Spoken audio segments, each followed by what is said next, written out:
В Перник около 8000 зрители не останаха излъгани в очакванията си за мача Миньор ЦСК. При студено и мъгливо време на тежкия разкален терен двата тима изиграха един драматичен двубой. През първото полувреме отборът на Миньор имаше минимален превес, но добре групираната защита на ЦСК не допусна изненади. Съдията Костадин Гергинов показа няколко жълти картона и навреме овладя положението. Първата част завърши без гол, но това, което стана след почивката, стопли сърцата на премръзналите любители на футбола, дошли да гледат този матч. Само за 3 минути след подновяването на играта, футболистите на ЦСК успяха да отбележат 2 гола и като че ли победата щеше да бъде тяхна. В 46-та минута Бончо Генчев откри резултата и докато играчите на Миньор излязат от шока, последва нова атака, удар на Петков и топката се отби от гредата. За Иво Славчев вече не представляваше трудност да отбележи втори гол за ЦСК. Сега вече играчите на Миньор нямаше какво да губят. Треньора Мадански рискува и чрез направените смени усили нападателната мощ на своя тим. Перничани се вдигнаха на тотален штурм и усилията им бяха възнаградени. В 67-та минута Банков с глава намали резултата, 5 минути по-късно след разбъркване пред вратаря Петков, Банкин се оказа най-хладнокръвен и равновесието бе възстановено 2-2. Играчите на Миньор положиха всички усилия до края на матча да се доберат до победата, но футболистите на ЦСК неутрализираха натиска им в последните минути. И двата тима заслужава да бъдат поздравени за самопожертвователната си игра, която зарадва зрителите по трибуните. На тежкия терен се игра твърдо, с доста борба, но за радост без грубост.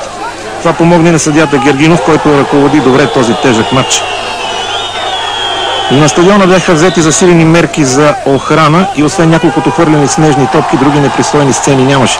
Всичко остана в рамките на мъжествената битка и драматичната развръзка в резултат. След двубоя и двата тима имаше за какво да съжаляват. Перничани не можеха да си простят грешките в началото на второто полувреме, което ги направи догонващи в резултата. Армейците пък се чудеха, защо след като имаха 2 гола аванс, изпуснаха инициативата в средата на терена, което им костваше победата. Впрочем, нека чуем двамата треньори и онова, което те споделиха пред камерата, мигове след последния съд. Господин Мадански, смятам, че можете да бъдете доволен от морала и волята на вашия отбор. Почти загубен матч, все пак до 2-2 се добра Миньор при този тежък двубой. Какво преобладава сега след края на матч? Недоволството, може би, от леките голове в началото на второто полувреме или?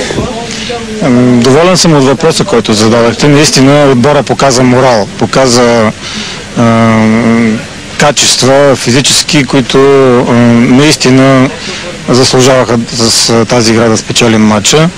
Да, недоволството преобладава, защото според мен ние заслужавахме победата повече, отколкото отбора на ЦСК.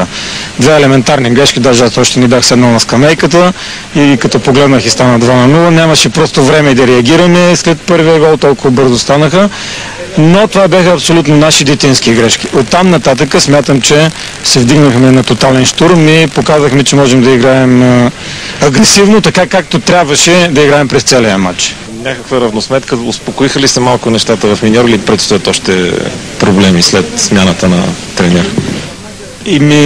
Ръководството трябва да реши въпроса за тренерския пост в Миньор. Нашата договорка беше да изпълня задълженията си по договора до нова година.